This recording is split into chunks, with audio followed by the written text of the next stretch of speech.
أحسن الله عليكم. يقول: ما حكم إلصاق القدم بالقدم المصلي الذي بجانبه؟ كان السلف من الصحابة ومن بعدهم يلصق أحدهم رجله برجل صاحبه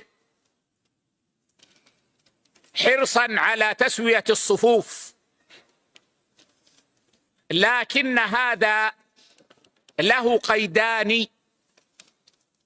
أما القيد الأول فهو ألا يؤذي جاره، فإن أذية المسلم محرمة،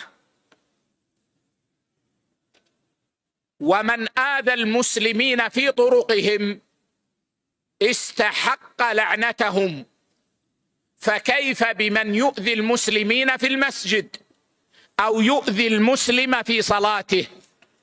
فإذا رأيت أن أخاك الذي بجوارك يتأذى من وضع رجلك بجوار رجله، فلا تطارده برجلك، كلما سحب رجله مددت رجلك، فإن سحبه لرجله يدل على أنه يتأذى، ولا يجوز أن تؤذي أخاك المسلم.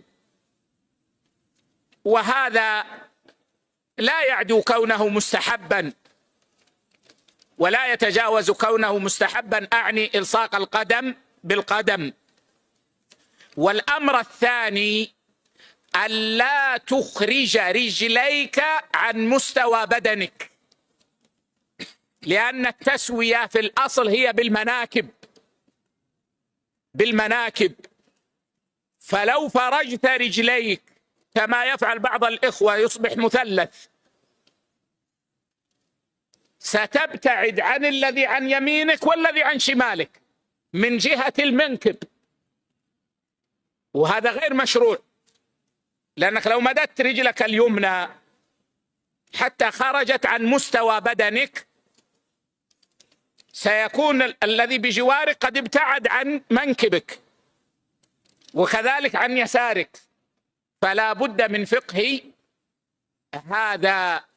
جميل أن نحرص على تسوية الصفوف، ورص الصفوف على الراجح فرض، وسد الفرج على الراجح واجب، لكن لا بد من مراعاة القيدين. طيب أن تلصق قدمك بقدم أخيك، وقلت مرارا إن التسوية بالأقدام ليست بأوائل الأقدام، وإنما بآخر القدم، لأن آخر القدم هو الذي يقوم عليه البدن. أما الأصابع المقدمة فبعض الناس أرجلهم أطول من بعض، فلو سوينا بالأصابع سيتقدم بعضنا ويتأخر بعضنا.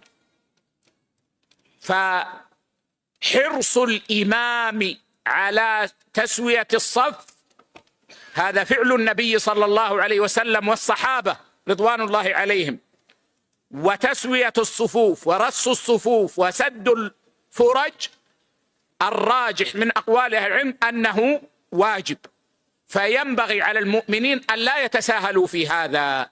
نعم.